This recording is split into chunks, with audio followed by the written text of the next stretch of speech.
बिस्मिल्लाहिर्रहमानिर्रहीम। YouTube channel Shamir BKW voice के मुअज़्ज़िज़ देखने वालों को अस्सलाम वालेकुम।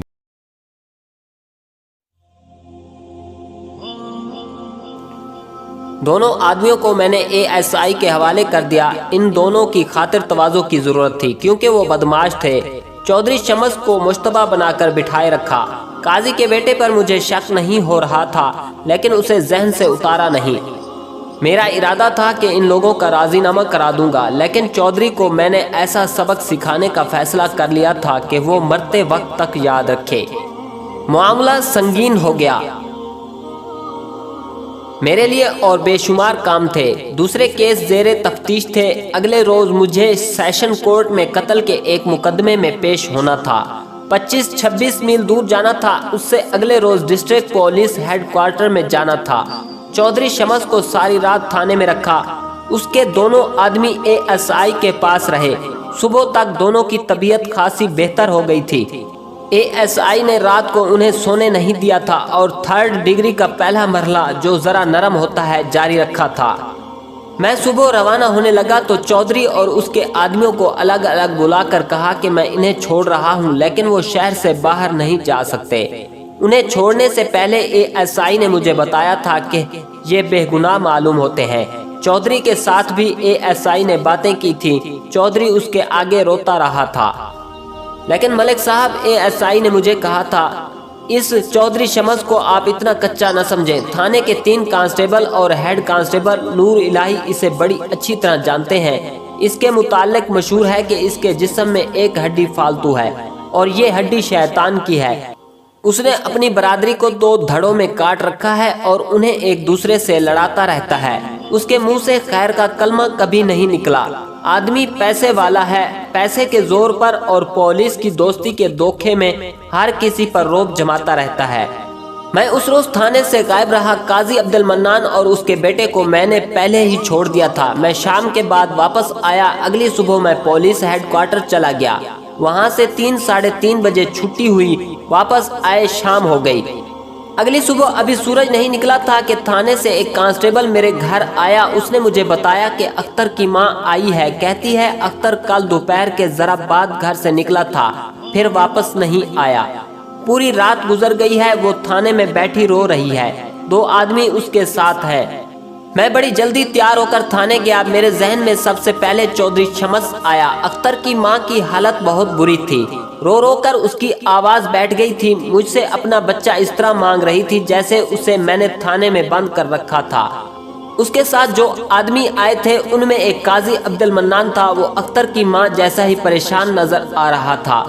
अख्तर की माँ ने बताया कि अख्तर गुज़िश्ता रोज दोपहर का खाना खाकर घर से निकला। वो अक्सर दिन को ज्यादा देर के लिए गैर हाजिर रहता था, इसलिए माँ परेशान न होती। शाम के बाद अख्तर को घर आ जाना चाहिए था। वो ना आया तो माँ ने उसके दोस्तों के घर में जाकर पूछा। किसी ने कहा कि वो दिन को फलां वक्त मुझे मिला था। किसी ने और वक्त बताया। उसके 2 दोस्तों ने बताया कि अख्तर सिनेमा देखने की कह रहा था। उस वक्त तक उस कस्बे में सिनेमा नहीं आया था। 25-26 मील दूर शहर में 4 सिनेमा हॉल थे। वो शहर छावनी में था। कस्बे के लड़के वहां सिनेमा देखने चले जाया करते थे। माँ ने बताया कि अख्तर चंद मर्तबा सिनेमा देखने शहर गया है, लेकिन वो बताकर जाता था। उसके दोस्तों ने उसकी माँ को परेशान देखा तो 2-3 दोस्त उसके साथ हो गए। ये सब 9 उम्र लड़के थे। वो अख्तर की माँ को तसल्लियां देते रहे और रात आधी गुजर गई।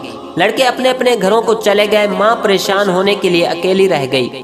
सुबह की आजान के वक्त उसने पड़ोसियों के दरवाजे खटखटाए। लोग बहुत सवेरे जागा करते थे। काजी अब्दुल मन्नान तक खबर पहुंच गई और वो भी आ गया। उसने और पड़ोसियों ने कहा कि थाने चलो।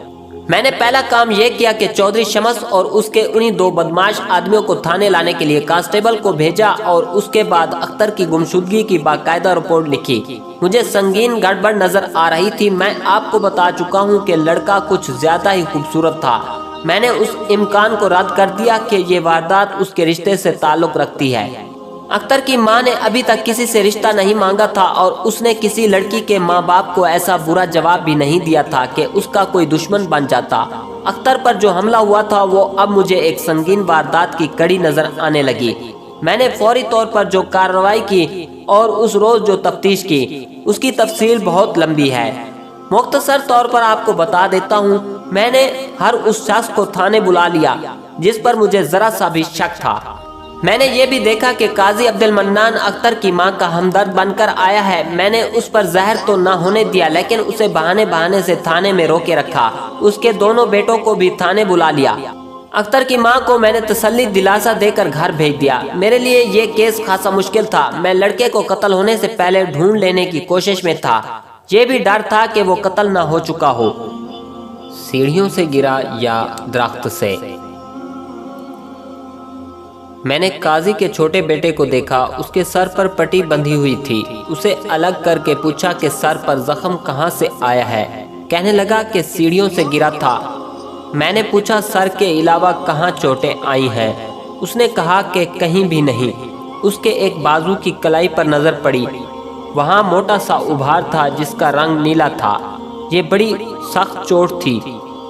मैंने बाहर निकलकर काजी के बड़े बेटे से हमदर्दी के अंदाज से कहा कि लड़के को बड़ी सख्त चोटें आई हैं, मैं इसे अभी घर भेज दूंगा। उसी लहजे में पूछा कि कहीं गिर पड़ा था। शैतान लड़के हैं जी, बड़े भाई ने कहा, दरख्त से गिर पड़ा था। मेरे पूछने पर उसने वक्त और दिन बताया। मैंने अंदर जाकर लड़के से पूछा तो उसने दिन तो ठीक बताया, लेकिन वक्त 4 घंटे बाद का बताया। मुझे कोई शक तो नहीं हुआ था, लेकिन दोनों भाइयों के दरमियान जो इख्तलाफ देखा तो मेरे जहन में एक शक पैदा होने लगा। मेरी हालत ये थी कि मैं थाने से नहीं जाने दूंगा। ना जाने दें। वो यक लख्त बेदार हो गया और बड़ी जानदार आवाज में बोला, मेरी किसी के साथ लड़ाई नहीं हुई।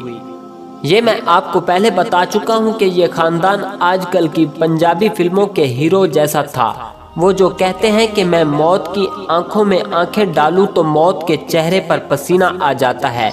काजी के ये दोनों बेटे और उनके चचाजाद किसी ऐसे ही हीरो की नस्ल से थे।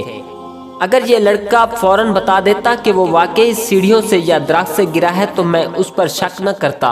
उसके झूठ ने और उसकी खामोशी ने और उसके सारे अंदाज ने मुझे बहुत बड़े शक में डाल दिया। अख्तर से लड़ाई हुई है? मैंने पूछा। मेरी किसी के साथ भी लड़ाई नहीं हुई, उसने रोबदार आवाज में जवाब दिया।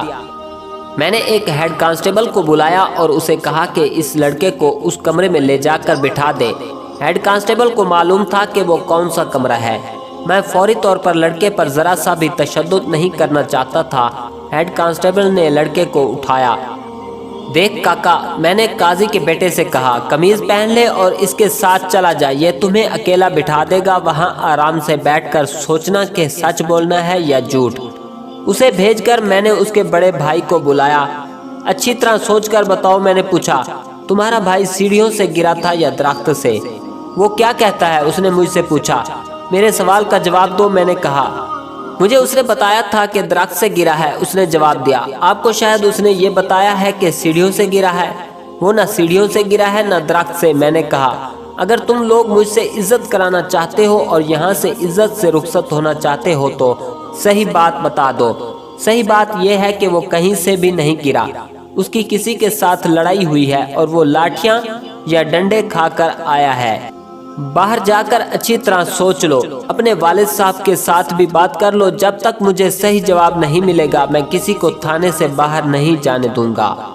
मैंने बेशुमार आदमियों को शुबे में बुला रखा था। उन सब से बारी बारी सवाल जवाब करता रहा।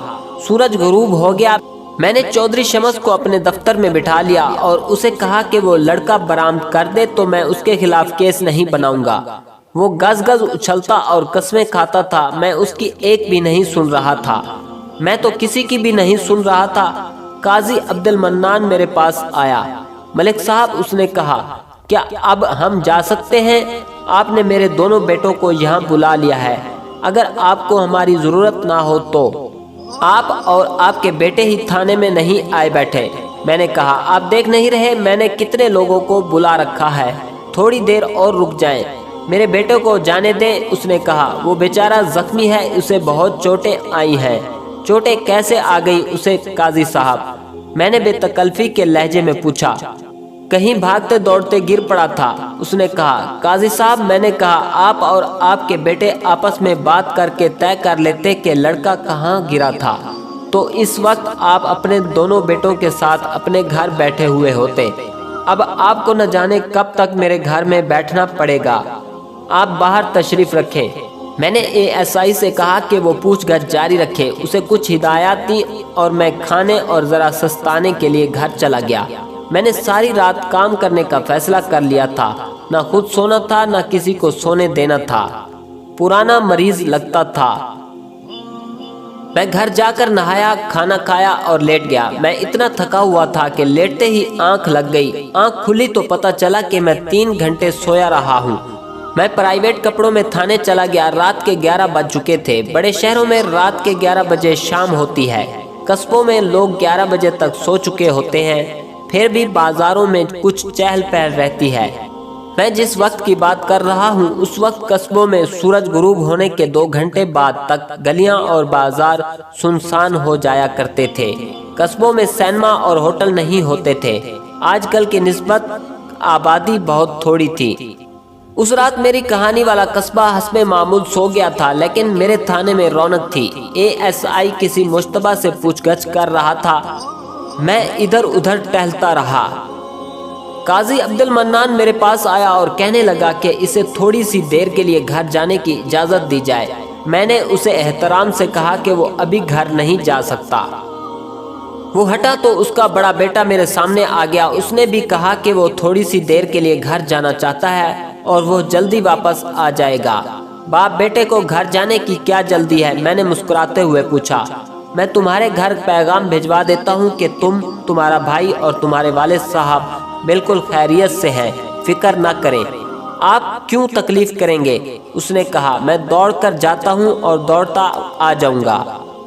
मैंने उसे और उसके बाप काजी अब्दुल मन्नान को आपस में मिलने से रोका हुआ था। वो हटा तो फिर काजी मेरे पास आ गया और उसने मेरे आगे हाथ जोड़ दिए। मेरे दोनों बेटों को यहीं रख लें, मुझे जाने दें। काजी अब्दुल मन्नान ने इल्तजा की। मैं कसम खाकर कहता हूँ जल्दी आ जाऊंगा। मैं 2 कांस्टेबल आपके साथ भेजूंगा। मैंने कहा, ये आपके घर के अंदर भी आपके साथ रहेंगे। घर में या किसी और के साथ आप इन कांस्टेबलों के सामने बात करेंगे। वो चुप हो गया और सर झुकाकर परे चला गया। मैं अपने दफ्तर की तरफ जा रहा था तो मुझे किसी की आवाज़ सुनाई दी। मलिक साहब। मैंने देखा वो उन 2 आदमियों में से एक था जो अख्तर की मां के साथ अख्तर पर हमले की रिपोर्ट देने आए थे। उसने कहा अख्तर घर आ गया है, बुरी हालत में है, वरना मैं उसे साथ ले आता। कहाँ से आ गया है? मैंने पूछा। कहता है खुदा ने मरने से बचा लिया है। उस आदमी ने कहा, अगर आप पसंद फरमाएं तो घर चलकर उसका बयान ले लें। मैं पूछता हूँ आया कहाँ से है? कहता है काजी अब्दुल मन्नान और उसके बेटों ने उसे अगवा कराया था। उसने कहा, और अपने बाग की एक कोठरी में कैद रखा है। निकला कैसे वहाँ से? फरार हुआ है, उसने जवाब दिया। अगर ये लोग कहें कि इन्होंने इसे अगवा नहीं किया तो करामत काजी के छोटे बेटे का जिस्म देखें। इस पर और उसके सर पर अख्तर के डंडों के निशान होंगे। अख्तर कहता है कि मेरे सामने लाकर उससे पूछें कि ये निशान कैसे हैं। मैंने फौरन मान लिया कि लड़का ठीक कह रहा है। एक सबूत तो ये था कि करामत की चोटों के मुतालिक मुझे 3 झूठ सुनाए गए थे। करामत ने कहा कि वो सीढ़ियों से गिरा था। उसके भाई ने कहा दरख्त से गिरा था और उसके बाप ने कहा कि भागते दौड़ते गिरा था। दूसरा सबूत यह है कि काजी और उसका बड़ा बेटा हाथ जोड़ जोड़ कर मुझे कहते थे कि उन्हें थोड़ी सी देर के लिए घर जाने दिया जाए। वो जाकर अख्तर को गायब या रिहा करना चाहते थे। मैंने काजी अब्दुल मन्नान और उसके दोनों बेटों को अलग अलग करके हिरासत में ले लिया और बाकी तमाम आदमियों को मैंने जाने की इजाज़त दे दी। फिर मैं अख्तर का बयान लेने के लिए उसके घर चला गया। वो पलंग पर पड़ा था। चेहरे से वो पुराना मरीज लगता था। उसकी माँ रोती और खुदा का शुक्र अदा करती थी। मुझे देखकर अख्तर मुस्कुराया और कहने लगा कि बहुत कमज़ोर हो गया हूँ। एक खूबसूरत जाल। मुझे तवक्को थी कि अख्तर का बयान लंबा नहीं होगा, लेकिन उसने पूरी कहानी सुना डाली। मैंने उस पर जिरह भी की और कुछ शकूक रफा किए थे। मैं आपको उस वारदात का पसे मंजर और सारा वाक़या अपनी ज़बान में सुना देता हूँ। अख्तर ने उस वक्त मुझे ये बात नहीं सुनाई थी जब वो हमले की रिपोर्ट लेकर माँ के साथ आया था। अब उसे ये इंकशाफ भी करना पड़ा। दरमियाने तबके के एक घर की लड़की से अख्तर की मोहब्बत थी। इस लड़की को इस्मत कह लें। اصل نام یاد نہیں رہا۔ عصمت تو جیسے اختر کو دیکھ دیکھ کر زندہ تھی۔ اختر امیر گھرانے کا بیٹا تھا، اس لیے ان کی شادی مشکل سے ہی ہو سکتی تھی۔ پھر بھی اختر نے عصمت کو یقین دلا رکھا تھا کہ وہ اسی کے ساتھ شادی کرے گا۔ اختر نے ابھی اپنی ماں کو اپنی یہ پسند نہیں بتائی تھی۔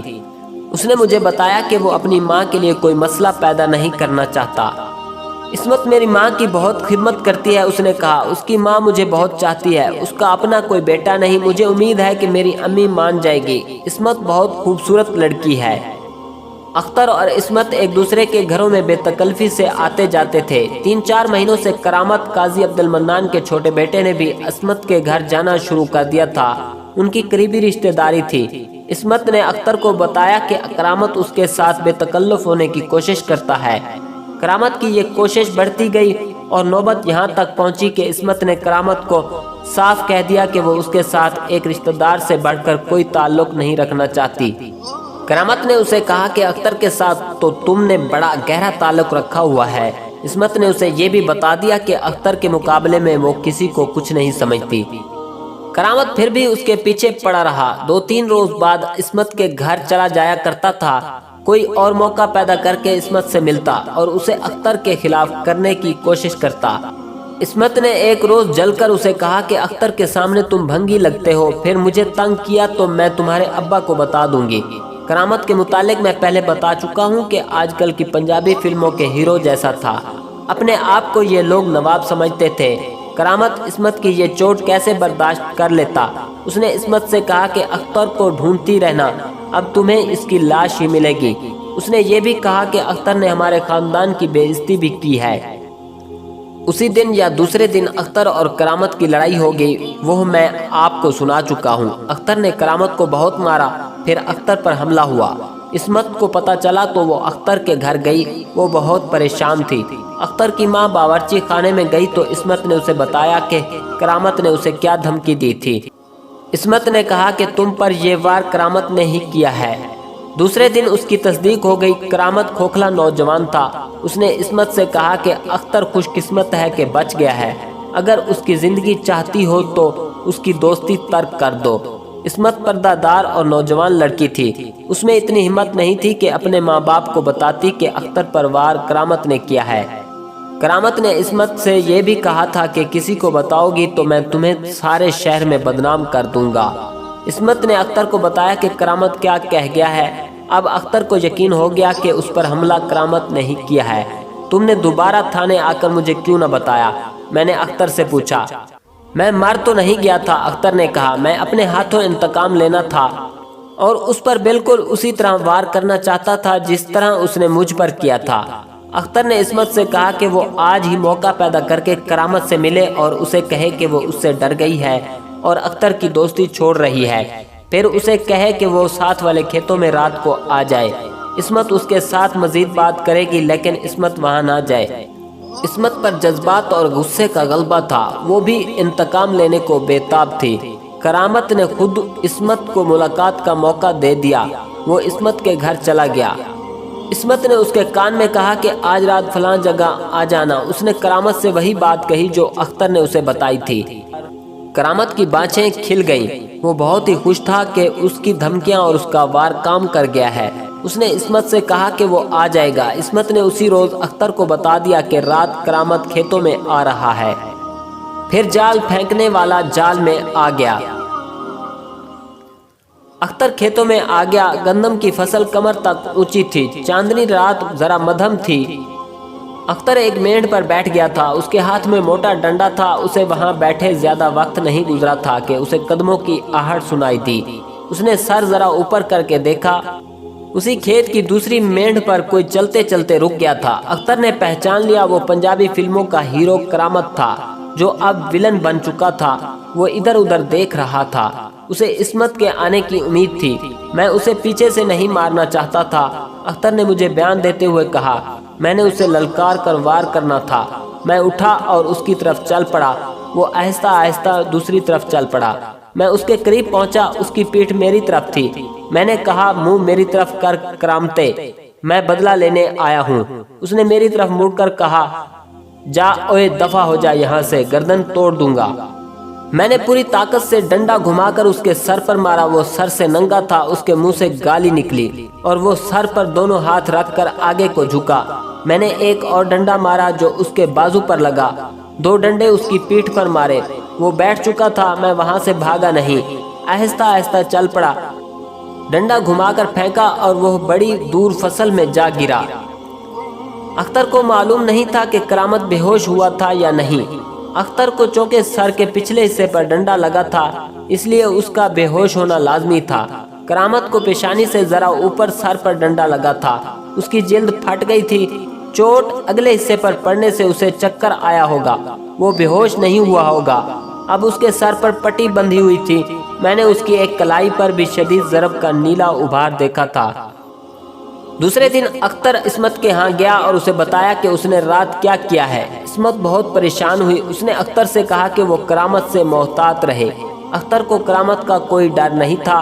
वो अब सिर्फ ये मालूम करना चाहता था कि करामत किस हाल में है और क्या उसने अपने घर वालों को बता दिया है या नहीं कि उसे अख्तर ने मारा है, और क्या काजी थाने जाएगा या नहीं।